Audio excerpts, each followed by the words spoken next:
many saying that the economic prospects for Kenya this year are much brighter than had originally been forecast, that we're looking at an economy that continues to experience a rising tide of economic upgrades, and that should translate into a rising tide for the equity market as well. What's your outlook for the markets moving forward? Well, thank you very much, Alicia. It's always a pleasure. Well, that's a very, very good analysis of the market that you've noted there, especially now that you've mentioned tea performance looking good, tourism looking positive, some of the counters like TPS Arena faring well. And looking at it in terms of the market, just as you noted there, we seem like we are struggling to plateau within the range of 4,400 to 4,600. But hopefully, as we are closing in on the third quarter and get into the final quarter of the year, with some of the fundamentals and parameters looking as impressive as they are, we should be working towards the 5,000 mark. Well, we are at this stage just less than 2% off the 2010 high, which was hit in early August. Our volume suggested of a market that is convinced, of a market that's set on a bullish course at this stage? Well, looking at the volumes, especially in terms of the current market performance, looking at how the retail as well as local markets or local participants of the market are participating as at now, is that we're seeing a lot of selling locally, but in terms of foreign participation, you're seeing a lot of net buying in terms of investing in some of the stocks like Equity Bank, some of the key industrial stocks like BAT, East African Breweries, and because of that, it's creating a bit of a mixed feeling in terms of the direction of the market. But looking forward, as we're expecting a lot of results, especially from banks, definitely yes, the trend is still looking upward.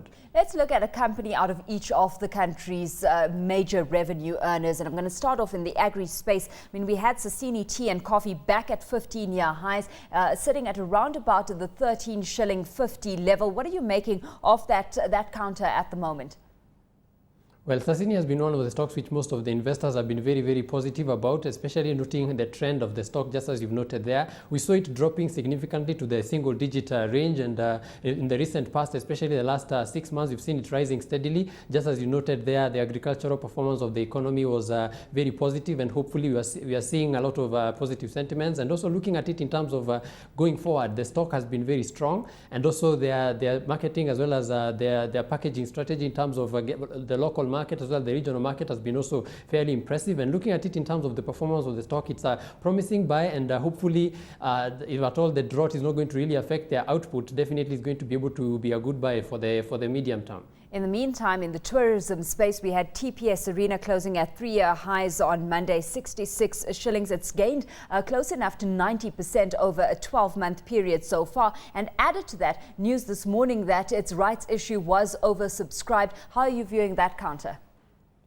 Well, TPS definitely, just as you noted, there was one stock which a lot of investors had shunned, mainly because of what happened in 2008 and also the recession we had last year and last year but one. But going forward, definitely there is a lot of prospects for the company, and the rights issue has also created a lot of positive sentiments about the stock, because I guess most people are wondering whether the rights issue would dilute the price. But once we learned that there was an oversubscription, definitely there's increased appetite for the stock, and because of that, we saw it rising to all-time highs. And going forward, especially in terms of the information that we are getting about their planned expansion, in terms of what they'll do with the rights issue, is creating a lot of interest in terms of the performance. And hopefully, yes, we are going forward, and the stock, it will be a very good buy. With the prospects for companies looking brighter when it comes to earnings moving forward, we've had some of the media companies also rallying on the back of that. Nation Media hitting a 2-year closing high of 161 shillings. Of course, it posted half-year results of a 53% rise